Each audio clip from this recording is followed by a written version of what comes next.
Okay, so this, I'll see if we can squeeze it into 15 minutes. And if I don't, I'll put up the whole slide presentation on Blackboard anyway, but we'll see. So, kind of as a review of the history of the Roman Empire, we'll look at the art and the architecture, kind of the lasting legacy of Rome. So, so we'll go back to the beginning here and we'll look at, so you have a note sheet that should correspond to some of these images that you're looking at. So again, write down kind of one thing that would help you identify these on a test. So you don't need to write down everything. So this sarcophagus of the spouses, I think you can see, we looked at this a while back by an Etruscan artist. And remember, this would have been a place where they keep the bones of these bodies.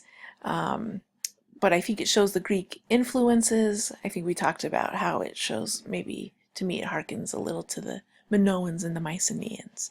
So we start then, the kind of influence of both the Greeks and the Etruscans onto Roman civilization. So this is about 750-ish, right, BCE.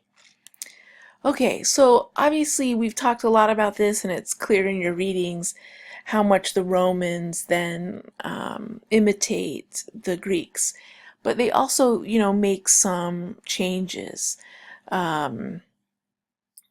And we'll look at some of their innovations a little bit later. So I'll let you just kind of compare and contrast here of what's different, what's similar to the Greeks and what will the Romans change. Okay, so for example, right, see how much we've got the Temple of Athena here, classical Greek, and then here's the Temple of Portunus. So you can see just how similar they are. And I just think it speaks to the heritage of the Greeks that even the Romans recognized maybe they knew a good thing when they saw one. So we start with the Etruscans and now the late Republic, and we'll see how kind of the art changes. Again, do you need to write down everything? No, but just kind of the basic gist here. So here we see that, so you can see it's a little cruder than what we'll see later on, but we're trying to show some more realistic here portrayals of these Roman leaders and the traditional toga, right? And then this I think is great, right? A Roman patrician. But where the Greeks maybe idealize the human form, this is probably what this man looked like, right? The wrinkles and everything. And so we started to see this kind of republican ideal of kind of showing the elders, those who held power, but showing the realistic portrayals here. Okay, and so these are the values, right, of the Republic. And so here are some of our leaders here, Sulla and Pompey, right? So these are some examples. I think you can see the individual characteristics, right, of these men. So this is the era of the Republic. Okay, and the Romans were also then, like many civilizations, for mosaics, right? These tiny bits of tile, right, arranged together to create artwork. And so we see the remnants of these throughout the remains of the Roman world, right? And of course, this is common throughout many classical civilizations and even today. And so the pinnacle of art and, the empire in general, of course, is the Pax Romana. And so we see then in this famous sculpture of Augustus, right? And so here in the military garb, but I mean, check out some of the detail there on the breastplate. Okay, and so this I think is interesting, the Altar of Peace, right? It's a monument, so remember this. I think we're taking notes, I guess, on your packet, hopefully. So built in 9 CE to commemorate Augustus's return to Rome after establishing Roman rule in Gaul, right? Or what is today France. Okay, and so as this is then the relief, right? Some of the close-up of some of this sculpture here. And so we see the procession, right? And we have Augustus with his head covered, and he plays the role of the Pontifex Maximus, or the chief priest. Remember, side note, the Holy Father of Rome, or the Pope, will also be known. They'll kind of use that term as well for him as the Pontifex Maximus. Okay, so again, kind of harking back to our Greek heritage here with the Parthenon. Okay, and so something else that I think we've talked a lot about, the legacy of the Romans. Here are the aqueducts. So here is some remnants here in France, and I guess again the enduring legacy and the ingenuity of the Romans, right? That these aqueducts bringing fresh water into cities, into areas, are still seen throughout their empire. And of course, the Colosseum, probably one of the more famous buildings of the Romans. We talked about the legacy of the stadium, right? And sitting according to social class. But I mean, that's pretty remarkable, right? For the ancient world. And so they invent concrete, which allows them to kind of carry out these feats, right? Of the arches stacked and stories there. And so for those discerning eyes, right, having the different types of columns on each level, kind of maybe showing off there. And so here's the inside, right? So this area would have been covered, right? And they would have the matches, the gladiator matches and persecution of Christians at some point. And here are the stands. And then underneath, of course, is where the gladiators would be kept, or I mean, would train or meet or wait for their moment into the ring. And of course, again, evidence of the ingenuity are the Roman roads, and they were built so well that you can still see them today. And here they are, some remnants. I mean, check it out. Amazing. Okay, and so I referenced this in an earlier video about Trajan, and this is one of the columns. So here's a close-up. So these are telling his stories of conquering. Remember, he was the last to kind of expand the empire. So I think we see then under the Pax Romana the high point of Roman sculpture. Okay, so the architectural revolution, what did they contribute, right? What did they add? And so these are the different innovations here. The vaults, and you'll see this also then carried out in the early Christian church buildings as well. And oculus here with the eye opening up to the sky. Okay, and the vaulted ceilings, right, as they become more and more sophisticated.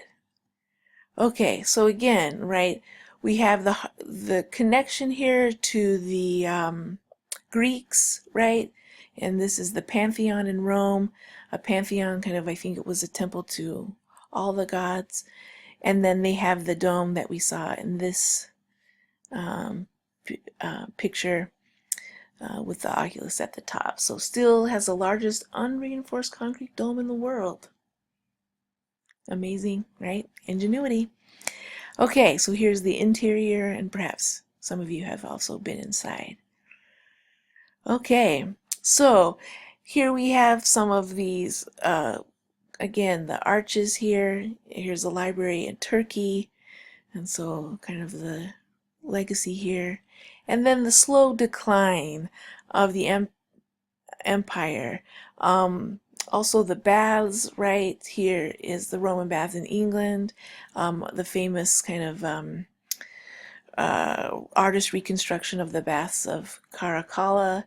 And we can see, like in Penn Station, perhaps you've seen that in New York City, kind of the vaulted ceilings there. And we see the innovations of the Romans. So I'm going through this quickly, so feel free to come back and pause and ponder this. Okay, and then the Basilica of Trier. Raise your hand if you've been there. That's right, I have. This is so we're taking some of the legacy of the Roman innovations, but we now start to see the influence on these Christian churches. So this is a Roman structure, right, 4th century CE, right? So some of the first and earliest. So I think it was a Roman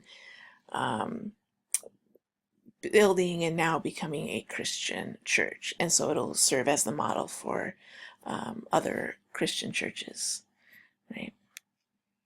Okay, and so the Ark of Constantine there in Rome, and then you'll see there's many of these arcs throughout Paris, and we see in our own hometown, right? Union Station is reminiscent of this, and so you can see kind of the enduring legacy here of the Romans. And so remember I teased you about memorizing all of these Roman busts, but this one, get to know that face. You might see it on the test. So it's a giant statue of Constantine. All that remains is his head. But if you can imagine, right, they think it was, when it was all together, 40 feet high. So impressive. Okay, so here's a Roman palace of what it would have looked like, and some of the remnants today in Croatia. And so I've traveled in the Middle East and have seen evidence of the Roman civilization. And so as the people who will follow the Romans, right, they will use these ideas to inspire their own buildings. So we talked about this in class. So just to review, after Rome falls, what remains, right? The government, especially for us in the United States, a republic, a representative democracy, innocent until proven guilty. We saw these things start to become codified in the 12 tables and other things, and that the accursed may defend themselves. And architecture, we saw some of their innovations, right? That it was big, right, and bold, to speak of their wealth and success. And we saw the Pantheon and the use of the arch, right, and concrete. And then the stadium, right, the Colosseum, this idea of free entertainment that all social classes could go there, but the Romans will always remind its citizens, right, of where they belong, so that you were seated by class in the stadium, and perhaps we are still seated by class today. The Forum, right, the center of Rome, of law, right, the 12 tables, and economics. We saw the influence of the Greeks and some of the things that they were good at or changed. We saw the aqueducts, right, bringing fresh water into the cities, a brilliant move there. And then language of Latin, right, that will be used in the Catholic Church but will become a common language even in Europe for probably 1,000 years. Okay, and so our last little bit here, as we kind of run out of time, I made that pretty, let's take a moment and say, I summed up quite a bit in less than 15 minutes. So, what do we need to remember? The legacy of the Roman literature, especially we've talked a lot about Virgil's Aeneid, and sort of this epic poem, maybe a piece of propaganda for Augustus, but similar to what you had seen in the Odyssey, right, about the journey of Aeneas. Ovid is also another famous poet. Probably Metamorphoses is his famous collection. And then Horace and Juvenal satires, right? These two men who would criticize Roman society or culture through satire, through humor, much like our Saturday Night Live. So these texts, these historians, Livy and Tacitus, take up the mantle of Herodotus. Ptolemy's geocentric model will last until the European Renaissance, right? Other people in the world know, but Europeans will believe this. Notice the earth for a long time. All right, and Roman roads. They'll take us out. So last but not least, the Roman roads.